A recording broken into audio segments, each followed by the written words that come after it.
Okay, I think that we're live. So, hello everybody. My name is Ian Robbins, and I have with me today my favorite professor of all time, Professor Alexandre Strokanov. And your screen is blank. And then, of course, I have one of my very good friends, just back from his amateur stage production of the movie Grease, Michael B. You used that Miley. bad joke twice there. Yeah, I know. I really liked it though, so I wanted to stick with it. So, how are you guys? Alexander, can you hear me? Glad to see you. All right. So, Yes, I can hear you. okay, good. So we want to talk today about the 2016 general election, and more specifically, Donald Trump. And there he goes again. Well, he'll jump back in. See, Yeah. there he is. Okay, very good. All right, so we want to talk today about Donald Trump and sort of his impact on the 2016 election and how it makes the 2016 election extremely special. And I think that the Donald is very close to all of our hearts, and I just want to hear what you guys have to say about him just to start. Just what was your first impression, and how did he sort of grow on you throughout the election? So, Alexander, why don't you go first? Well, first of all, I like this election because they're probably the first election that attract my serious interest. Why? I will try to explain it. It is a sort of a national referendum. In a way similar to what Great Britain had a few weeks ago about its membership in the European Union. Recall how practically all mainstream media and key politicians in London called to British people to vote in support of UK membership in the EU.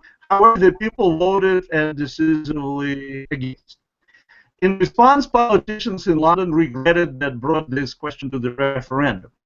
Today, our mainstream media and many politicians, Democrats and even some Republicans, want us to support Hillary Clinton and vote against Donald Trump. In my opinion, it may not work as they expect. And certainly Donald Trump represented a big interest for many regular Americans. Not so much for political elite, not so much for political establishment, but for regular Americans, he is their guy. Right. Yeah, I think that's the reason why he's so intriguing, is because he represents a breakaway from the establishment politicians that we have seen run time after time after time. And I remember in the 2012 election, they were talking about Mitt Romney and Barack Obama, and they were talking about it being the most polarizing election in a long time. And I just thought it was kind of ridiculous, because it kind of doesn't matter what they're saying to a certain degree if you look at who's financing them and who's backing them, and you kind of can get a feel for the broad strokes of the decisions they're going to be making once they get in power. And I think that's far more important. This time around, we have two candidates who don't really exemplify the left or the right at all. I mean, Hillary, she's on the Democrat side, but she's not really emblematic of what the left really believes about anything. You know, she's very much in the pocket of Wall Street and big business, and we know what she's going to do. She's going to be a pro-war candidate. She's going to be a pro-Wall Street candidate.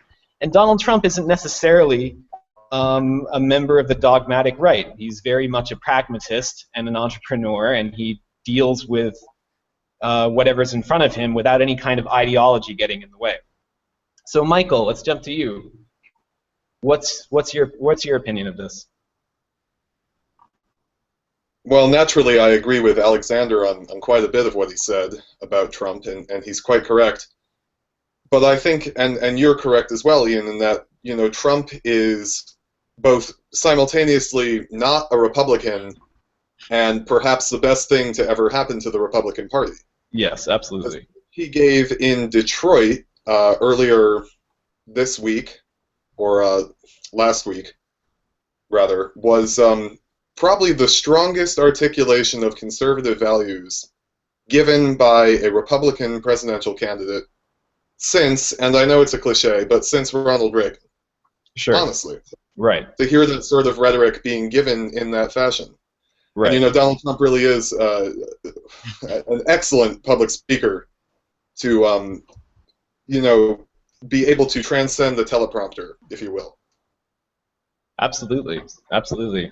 Yeah, he's fantastic. I love listening to him, and I love the way that he interacts with the people around him, because it proves that I think that he's sort of operating a step above what most of the politicians are even capable of, because it seems like they're all playing by the rules, and he's sort of he's sort of like the Viet Cong popping in and out of the jungle to take pot shots, or American revolutionaries shooting at redcoats. He just seems to he's playing by a whole new playbook that they have absolutely no defense against, and it's so much fun to watch them sort of squirm while he just kind of systematically takes them apart, or maybe even more dangerously, unsystematically takes them apart, because he doesn't need to practice with a whole bunch of speechwriters and stuff like that. He doesn't need to think about exact responses to all these different things. He's clearly very intelligent. I hate to use this term, but he's clearly very street smart, and he definitely talks and sounds like a New Yorker. Doesn't sound like a politician at all, which I think is what attracts so many people to him in general. But what I'm really looking forward to seeing is sort of the destruction of the political elite and the political establishment. And when I say that, I don't mean that if I can interject here, if I can step in. Yeah. Is he going to win? Does he really have a shot of taking down the entire political establishment in this country?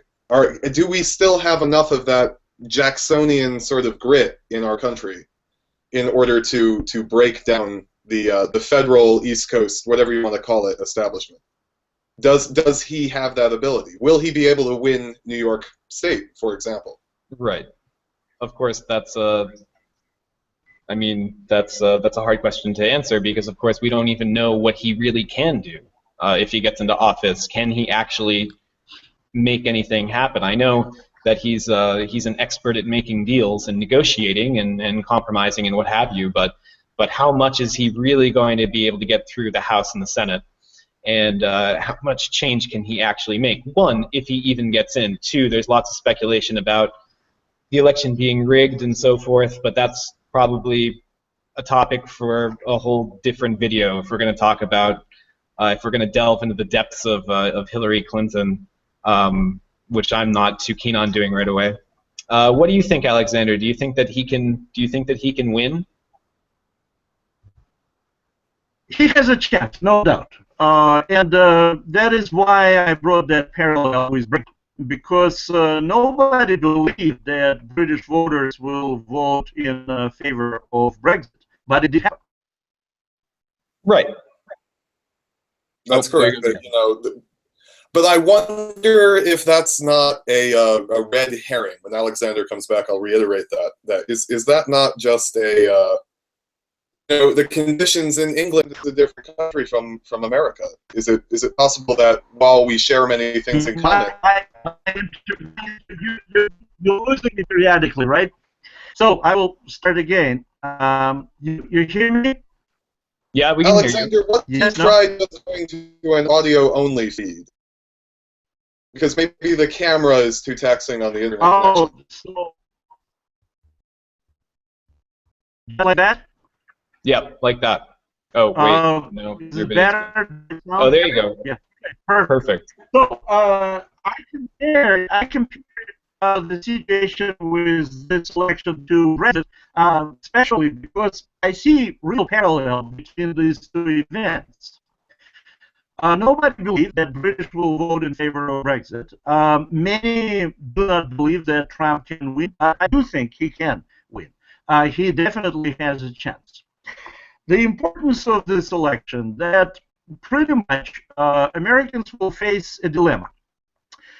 To vote for status quo, like to continue the same line, that is happening already for several decades, slow decline in practically every dimension of our life. And Hillary, in this case, reminds me late Leonid Brezhnev.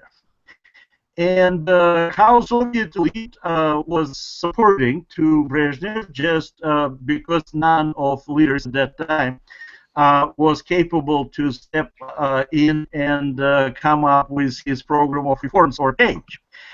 Recall how Bernie Sanders was going around with the word revolution. I actually do not like that word revolution. As you remember, I do not like any revolutions. I prefer evolution.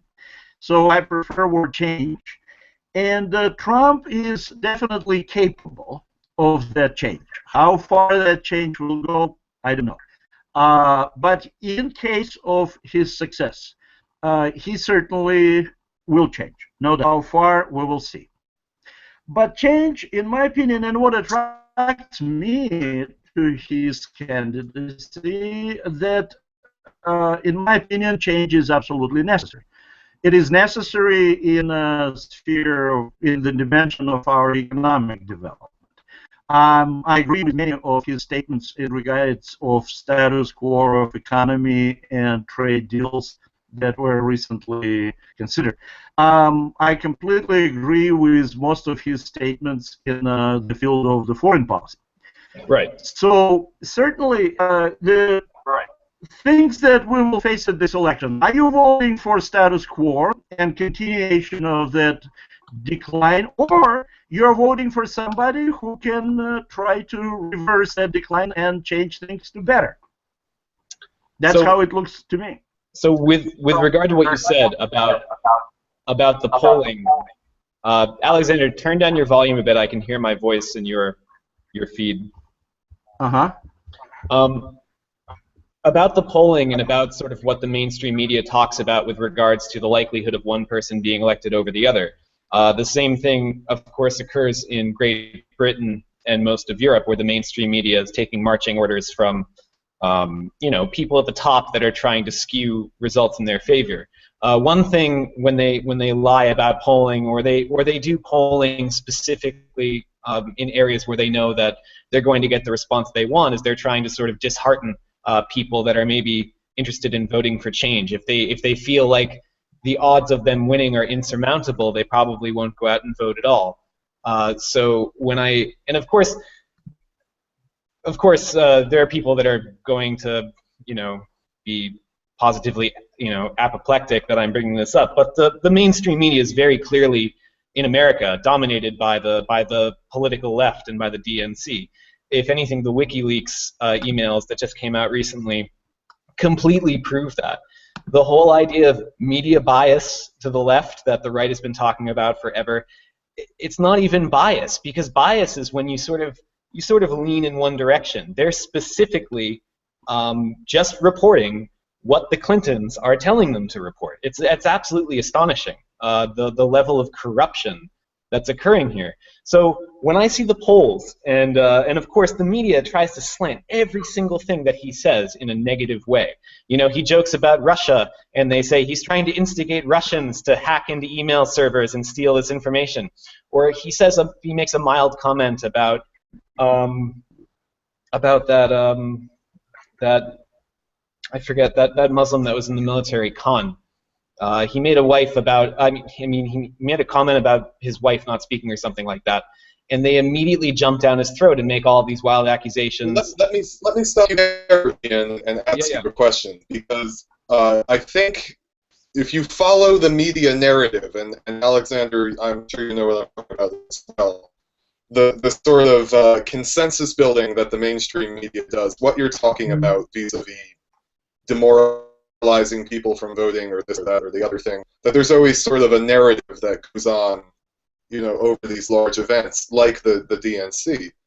And the narrative there was Trump hits a gold star family, all he had to do, I think, in the Maureen Dowd editorial that's in today's New York Times, all he had to do was show a little compassion to the dead veteran's family, And he didn't do that. He missed that opportunity. And now he's going to places like Louisiana and Milwaukee and these other troubled locations in the country and making that shift. And I keep going back to that Maureen Dowd article because she seems to speak for the entire media establishment when she says they're too late. He's too late in doing that. Right. And I've posted over here in the chat, and I'm not sure how visible that is to everybody, is an article from Univision, which, if I can jump on the screen here, can I do that? Or yeah, go for it. Take us there. can you see me? I can see You you. can see you, but not that article that you mentioned. How about now? Yes. There we go. I see it. Sources tell Univision that Trump plans to announce major shift on immigration policy next week. Is this too late now? Does he come off as disingenuous, or does this work out for him? Will he be able to bring in these people with this new charm offensive 80-some-odd days left in the election? Right. May I make some comments too about this? First, I don't believe to those polls. In general, I don't think that they are very representative and in particularly in this election. What I witnessed many times in this campaign, it is interesting phenomenon. Many people are afraid, literally afraid, to speak up their mind and tell for whom they are going to vote. It is a very polarized campaign. It is a campaign where a lot of people getting too emotional and using different statements towards people who have different position than their own. And there were many students actually who were coming to me and saying, you always speak your mind, and it's interesting. That's why we came to your office. We agree with you. We're afraid to admit it. Afraid because we study in a liberal college, and other people may not like us if we speak up our mind. Same story with polls. Many people, when they are asked, even those that these polls presumably anonymous, many people who support Trump do not want to participate in those polls or don't really say their mind. Right. Saying about is it too late or not, I don't think so, because I believe, again, this campaign is so interesting and special that many people will make their final decision in the last few days of the campaign. So there are still many things may happen, and it's too early to judge about the results of this election yet. I wonder if we're going to get sort of an Arnold Schwarzenegger sort of response where people just decide to vote for him because, in the end, hey, it's a change and he's cool and something like that. Well, I would hope that his sort of like reality show reputation would appeal to even people, like you say, in that final moment where they have to punch the name Right. in the voting booth. I don't watch reality shows, and I've never watched wrestling. But I actually know people that are, I wouldn't call them politically informed. It's not that they're entirely ignorant of everything. They just don't really care that much, and they just like him. And they just like him because he doesn't talk like a politician, and because they're familiar with him as being somebody that they can somewhat relate to, which is right. Well, that's like the apotheosis of Trump when He's both common man and billionaire. He's the right. real estate mogul and the carpenter at the same time. Right. He's able to have that duality that right. Might equal cross-partisan appeal. But it's not. I can't. As Alexander said, I couldn't call the race right now. What makes this contest especially interesting too is that we've got two very worthy opponents. You've got Hillary Clinton, who is an operator to the 100th degree. She's been in politics basically her entire life. Yeah. And she has a very long sort of political track record. And Donald Trump, who has an equally long sort of media record as being a figure just in the media. There's a couple of Not things as a politician per se, but just somebody in there mix. You know, he knows how to mix it up with the celebrities and other prominent figures. It's really no different, whether it's Rosie O'Donnell or Hillary Clinton or any number of the. It seemed like the entire Republican Party was running for president last summer, last year. Yeah. No matter who it is. That was great watching him take those guys down. Win out using some, his knowledge of the media and his knowledge of. His knowledge of the media is excellent, and what I would like to add to this, that I was very much attracted by the fact how inexpensive his campaign in comparison to Hillary Clinton. Because, look, yes, he probably spends a lot of his money, but still, if we compare his expenses and her expenses, she leads him tremendously. And very often, he arranges things in such way that media talks about him. Yes, they talk about him critically, but he doesn't pay them for this at all. And however, even with their critical tone about him, it just makes more and more supporters among American people in favor of his candidacy.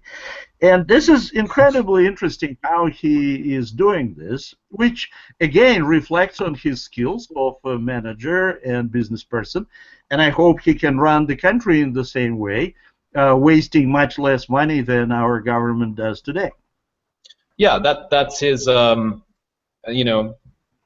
his status as the alpha entrepreneur. That he constantly spends his money efficiently, effectively, and he gets the most out of it. I mean, a lot of people who, I don't know, maybe have no experience in the field of business or particularly starting their own business, love to point out the fact that he's had bankruptcies. And when you consider the fact that the vast majority of businesses that are started fail within a relatively short period of time, I think that he's a magician. He's a market magician. The fact that he started how many, over 80, 90 businesses, and maybe 4 of them have gone bust is absolutely astonishing. I mean, the man is he's just enormously competent when it comes to handling his finances. And I think that if Hillary brings that up in the debate, she's really going to hang herself, because it's such a terrible argument to use against him. The fact that among business community, absolutely, because anybody who ever has his own or her own business know how tough it is and how often businesses fail. So, and that's again the point that shows him as a real person, and anybody who knows business will understand that it is always a mixed bag of success and failures. Right. And she, who never run any business and only was accepting money from Saudi Arabia. Yeah. Well, Donald Trump is a small businessman with the 757. And Qatar and other wonderful sponsors from the Gulf. Come on.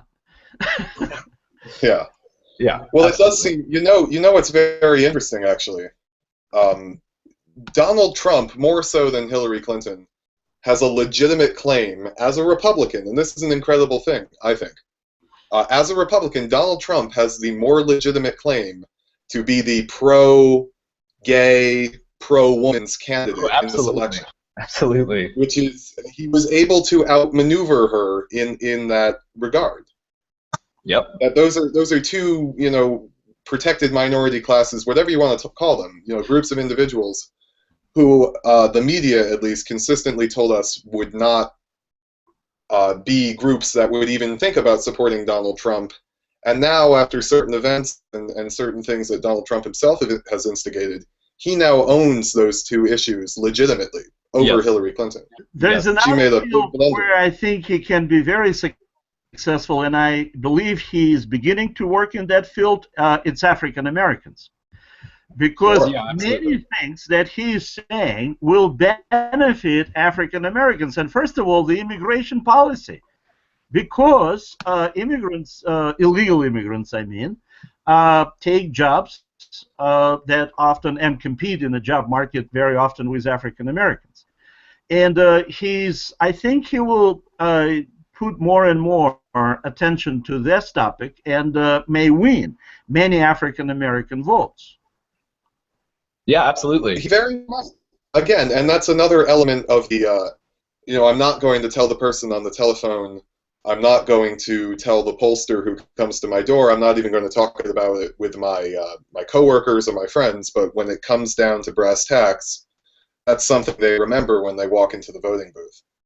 Yeah, I can speak to that because right now I'm currently at a coding boot camp in Dallas where I'm with a whole bunch of millennials, and we're basically all learning how to program.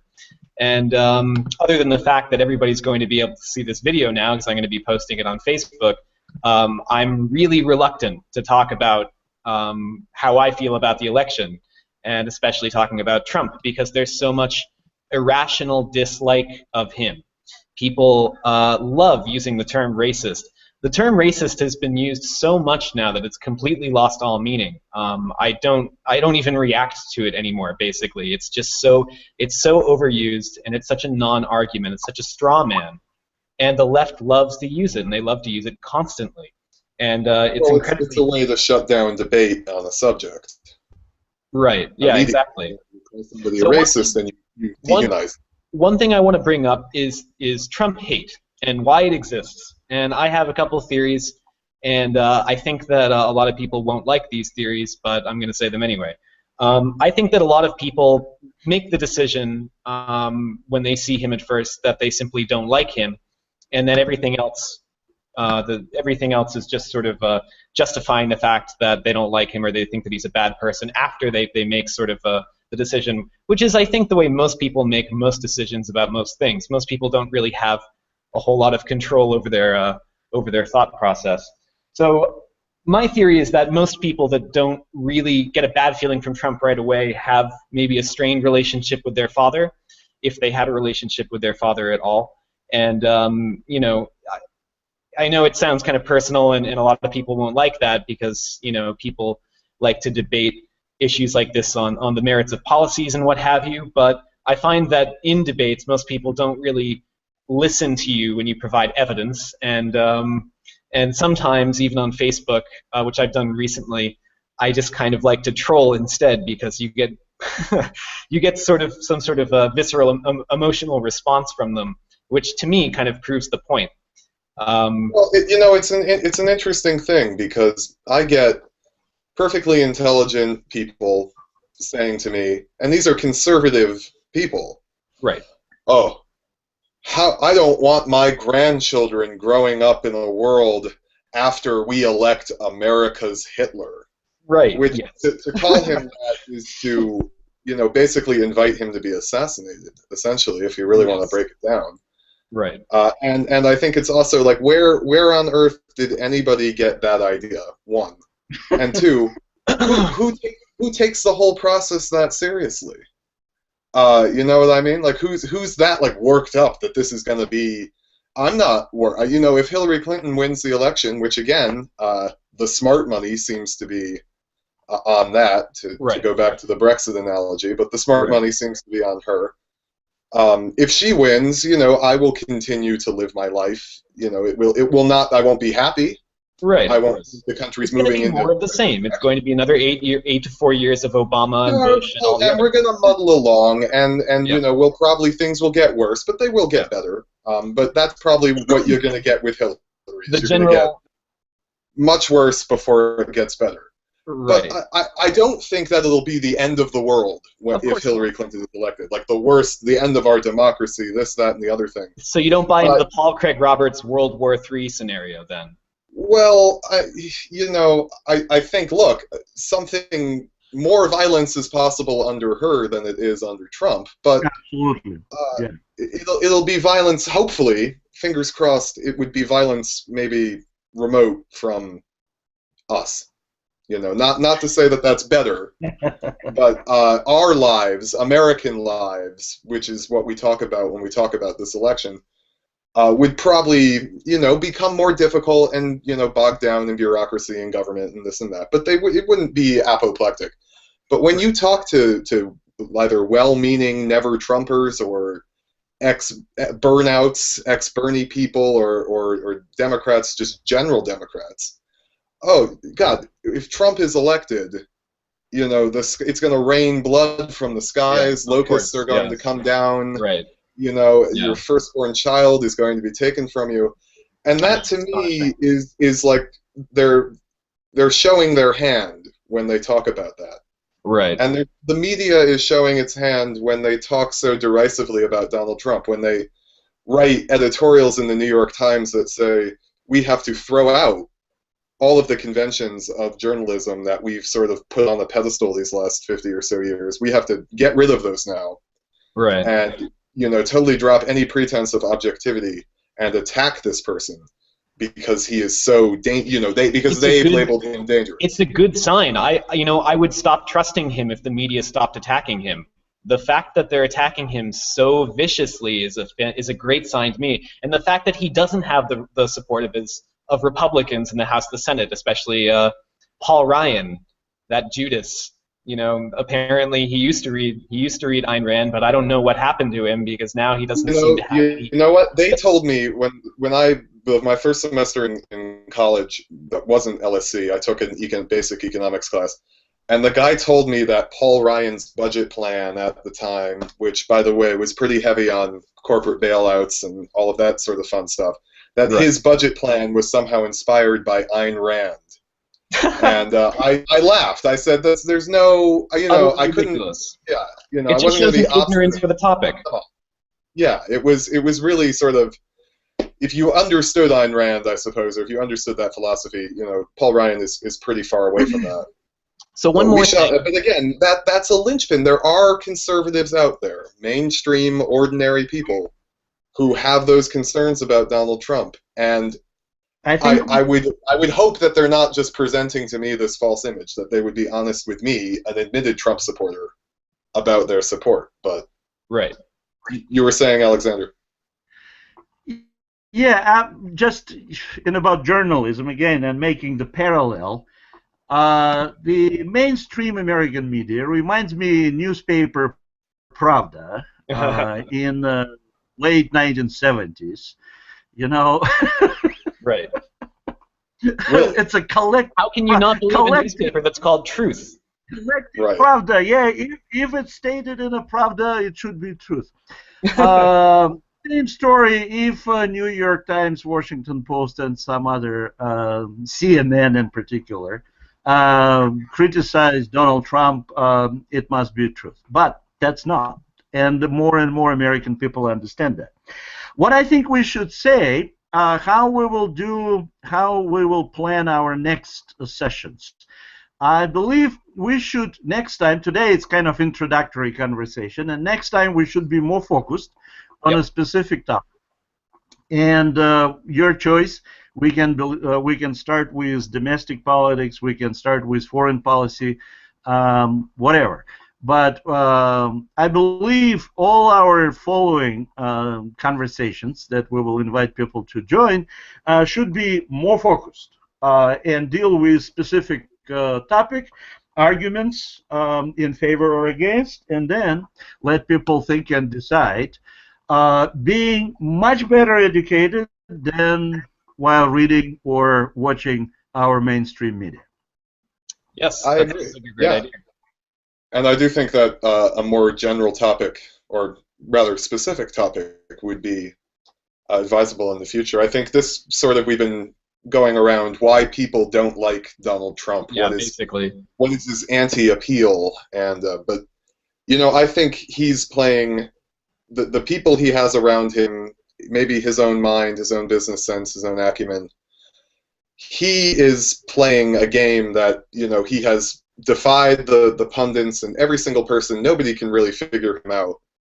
I can't really figure him out, some of the things that he does. But honestly, it does seem, and I've talked to people in the media, in fact, people who work in Washington in the media, who, when I say that everything that Donald Trump does, even the things that people call gaffes or problems or things that make him look bad, quote unquote, are things that he's purposely done.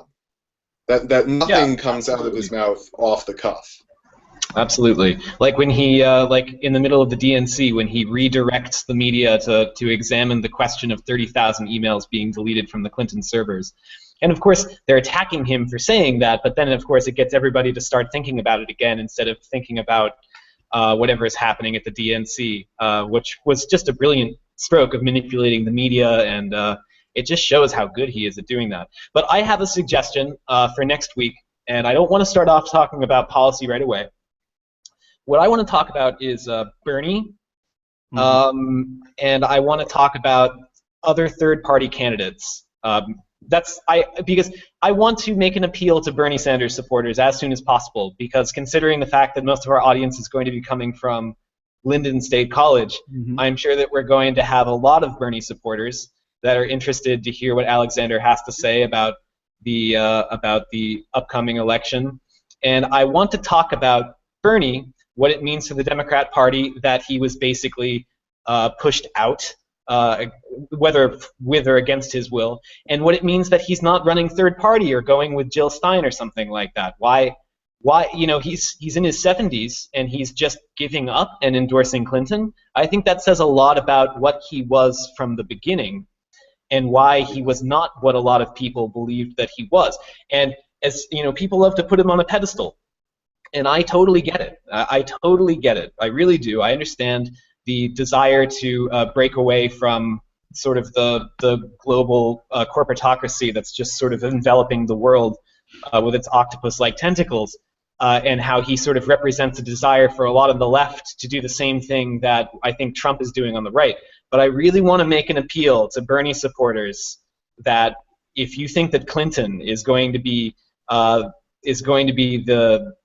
right way to go after he was pushed out, I think that you need to re-examine the issue and maybe. Well, and again, that's it goes back to these like well-meaning regular Democrat people, who are people who have voted Democrat and probably believe the sort of the New Dealers ideology behind the party, if you will, if not the candidate.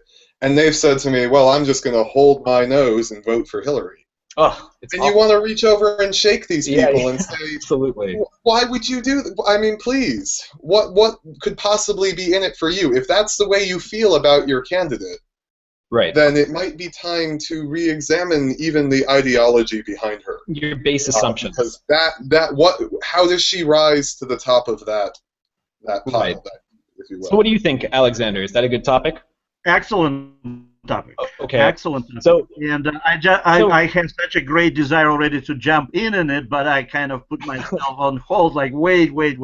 It's next Sunday. Yes, it is excellent, Ian. Okay. I love this topic, and I really have my thoughts about this. In part that I voiced from the beginning when he joined the campaign, and I speculated on his possible roles. But now, when you don't hear about him at all, and chances and people that he rallied behind, what will happen with them? Yeah, it's an excellent topic. We should talk about that. Okay, so we have a Facebook group called 1001 Reasons to Vote Trump, which is a subtle name, and I want everybody that's interested to post articles for us to talk about and examine. And if you are interested in joining the group, then just request to join, and I'll let you in immediately. And also, if you want to be part of the next discussion, then just let me know, and I'll send you a link so you can join in and talk with us live. And I promise it won't be like jumping into the set of the Young Turks. We're not going to jump down your throats and you know, corner you with straw man arguments and ad hominems. We're going to be respectful. Well, I would say, too, that maybe look on Facebook for that link at some point as well. Okay. We need to formulate, Ian, probably a question that we will discuss in regards of Bernie. Like, let's work on the exact formula of that question, and we'll post it. Okay, sounds good. Yep. So we'll be active on Facebook in the group. And I hope to see all of you there. So thanks so much for joining me, Michael and Alexander, and we'll talk again next week. Thank you. Thank you, Ian. I'll see you. I'm really going to enjoy this. Take care. All right. Bye, guys.